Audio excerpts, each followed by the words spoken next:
संभल की जामा मस्जिद के बाहरी हिस्से में मौजूद कुएं को लेकर सुप्रीम कोर्ट ने आज बड़ा आदेश दिया। सर्वोच्च अदालत ने कुएं में पूजा पाठ को लेकर किसी भी आदेश पर रोक लगा दी है।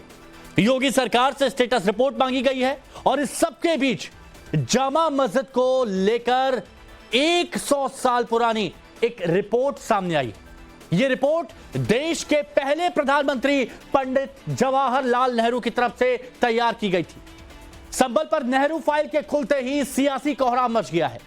हम आपको इस रिपोर्ट में बताएंगे कि नेहरू की रिपोर्ट में जामा मस्जिद को लेकर क्या कुछ कहा गया था।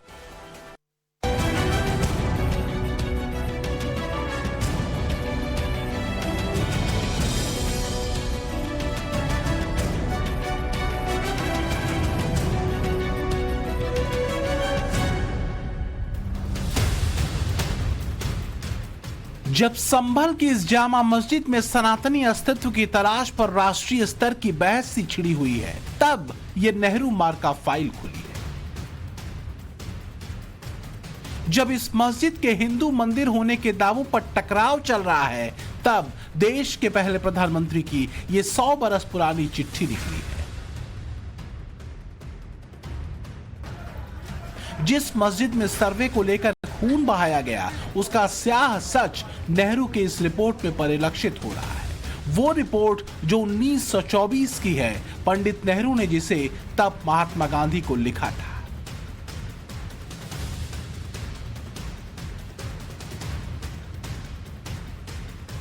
संभल को लेकर पंडित जवाहरलाल नेहरू ने 12 सितंबर 1924 में ये चिट्ठी महात्मा गांधी को लिखी थी। 161 शब्दों की इस चिट्ठी के साथ नेहरू ने एक लंबी चौड़ी रिपोर्ट भी लगाई थी, जिसमें संभल से तब की हिंसा, वहां के हिंदुओं की स्थिति से लेकर उस वक्त जामा मस्जिद के सच का भी जिक्र किया था, जिस पर 100 साल बाद फिर से विवाद विस्तार ले रहा है। अदालत की देहरी पर खड़ी इस जामा मस्जिद के विवाद को लेकर नेहरू ने क्या क्या लिखा है अपनी रिपोर्ट में, हम आपको विस्तार से बताएंगे। मगर उससे पहले जान लीजिए कि वो कौन सा विवाद था जिस पर नेहरू ने गांधी के कहने पर पहले रिपोर्ट तैयार की, फिर उस रिपोर्ट के साथ उन्हें चिट्ठी भेजी थी। दरअसल संभल में एक मेला और मुहर्रम का समय एक साथ पड़ा। 9 अगस्त 1924 को संभल में एक बड़ा मुहर्रम का जुलूस निकाला गया। कुछ हिंदू हमेशा की तरह इस जुलूस में भी शामिल हुए, लेकिन 11 अगस्त को संगीत बजाने और ड्रम पीटने को लेकर विवाद हुआ। हिंसा में 17 हिंदू घायल हो गए और 2 मंदिरों पर हमला हुआ। तब हिंदू मुस्लिम हिंसा का सेंटर बने संभल की सच्चाई जानने के लिए गांधी ने नेहरू को भेजा था। तब पंडित नेहरू जब संभल गए थे तो अपने साथ बदरू जजमा को साथ लेकर गए थे। यहाँ पंडित नेहरू 8, 9 और 10 सितंबर को यानी कि 3 दिन तक संभल रुके थे। नेहरू ने 3 दिन बिताकर यहाँ पर स्थानीय प्रशासन, दुकानदारों, पुजारियों और साधुओं से बातचीत की थी और फिर उन्होंने 13 पन्नों की रिपोर्ट तैयार की थी। उसी रिपोर्ट में कहा गया था कि संभल में मुहर्रम के दौरान हुई हिंसा में हिंदुओं के साथ बेहिसाब अत्याचार हुआ है। यही वो रिपोर्ट है जिसमें नेहरू ने लिखा है कि प्रथम दृष्टया हिंदू पीड़ित पक्ष है। 2 मंदिरों का अपमान हुआ, मूर्तियां तोड़ी गईं और 17 हिंदू घायल हुए। दूसरी ओर मुस्लिम पक्ष दावा तो कर रहा था कि उनके पक्ष में भी लोग घायल हुए हैं, लेकिन वो इस बात का सबूत नहीं दे पाए। जवाहरलाल नेहरू ने अपनी रिपोर्ट में बाकायदा ये लिखा है कि पूछताछ और जांच पड़ताल के दौरान दोनों पक्षों ने झूठ बोला। जो कहा गया सच्चाई उससे अलग थी। रिपोर्ट के अंत में नेहरू ने निष्कर्ष निकालते हुए लिखा कि इस हिंसा के पीछे किसी बाहरी उकसावे का कोई प्रमाण नहीं है। स्थानीय लोग खुद इस घटना को अंजाम देने में सक्षम थे। इस रिपोर्ट में नेहरू ने जामा मस्जिद और हरिहर मंदिर के बीच के सच के बारे में लिखा है। नेहरू ने रिपोर्ट के आखिर में लिखा, संभल को भारत के सबसे प्राचीन नगरों में से एक बताया। उन्होंने लिखा कि आधुनिक कथाओं के अनुसार जामा मस्जिद एक सुंदर मंदिर था जिसे पृथ्वीराज चौहान ने बनवाया था।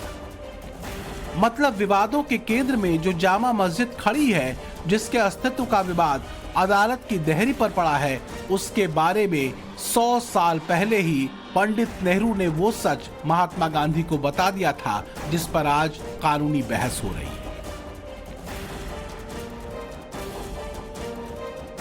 रिपोर्ट में मेंशन है कि यहाँ पे एक मंदिर हुआ करता था जिसको मस्जिद का शेप देने की कोशिश की गई है। हरिहर मंदिर के ऊपर भी उस रिपोर्ट में टिप्पणी और उस रिपोर्ट में ऑब्जर्वेशंस किए गए।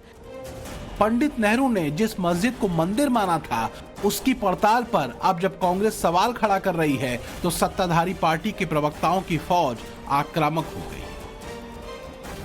जवाहरलाल नेहरू का 1924 का लेटर हिंदुस्तान के अंदर कांग्रेस पार्टी समाजवादी पार्टी के तुष्टीकरण की राजनीति को एक्सपोज करता है। It exposes the appeasement politics that the Samajwadi party in the Congress party practice for 70 years. इन सारी चीजों के बाद, इन सारी सच्चाइयों के बाद नेहरू जी बोलते हैं कि मुझसे अपेक्षा मत कीजिए कि मैं हिंदू और मुसलमानों के बीच में कोई सुलह करा दूं, क्योंकि मेरी बात मुसलमान क्यों मानेंगे और हिंदुओं का प्रतिनिधित्व मैं कर नहीं सकता। ये दिखाता है कि चाहे 1924 हो या 2024 हो, कांग्रेस ने हमेशा वोट बैंक का साथ दिया है, सच का नहीं, हिंदू पीड़ितों का नहीं। जाहिर है सियासी तौर पर यह चिट्ठी बीजेपी के लिए ब्रह्मास्त्र सरीखा है तो विपक्षी पार्टियों के लिए नई चुनौती। समाजवादी पार्टी और कांग्रेस के नेता इस चिट्ठी पर कुछ यूं कह रहे हैं।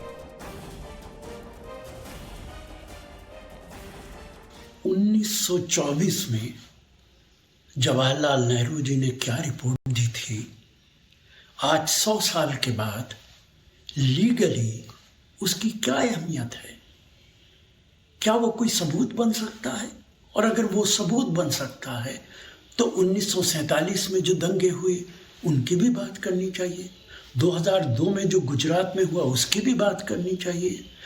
और अगर मस्जिद के बारे में भारतीय जनता पार्टी कोई सवाल उठाती है तो वर्शिप एक्ट मौजूद है जो पार्लियामेंट ने पास किया है, लेकिन भारतीय जनता पार्टी को ना पार्लियामेंट की इज्जत है, ना कानून की इज्जत है, ना सुप्रीम कोर्ट के इस फैसले की इज्जत है।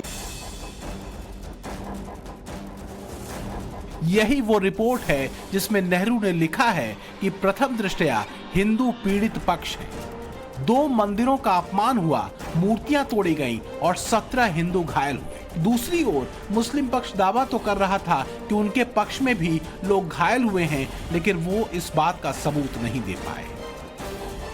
जवाहरलाल नेहरू ने अपनी रिपोर्ट में बाकायदा ये लिखा है कि पूछताछ और जांच पड़ताल के दौरान दोनों पक्षों ने झूठ बोला, जो कहा गया सच्चाई उससे अलग थी।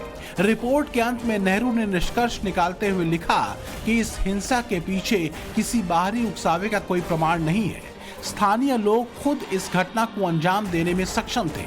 इस रिपोर्ट में नेहरू ने जामा मस्जिद और हरिहर मंदिर के बीच के सच के बारे में लिखा है। नेहरू ने रिपोर्ट के आखिर में लिखा, संभल को भारत के सबसे प्राचीन नगरों में से एक बताया। उन्होंने लिखा कि आधुनिक कथाओं के अनुसार जामा मस्जिद एक सुंदर मंदिर था जिसे पृथ्वीराज चौहान ने बनवाया था।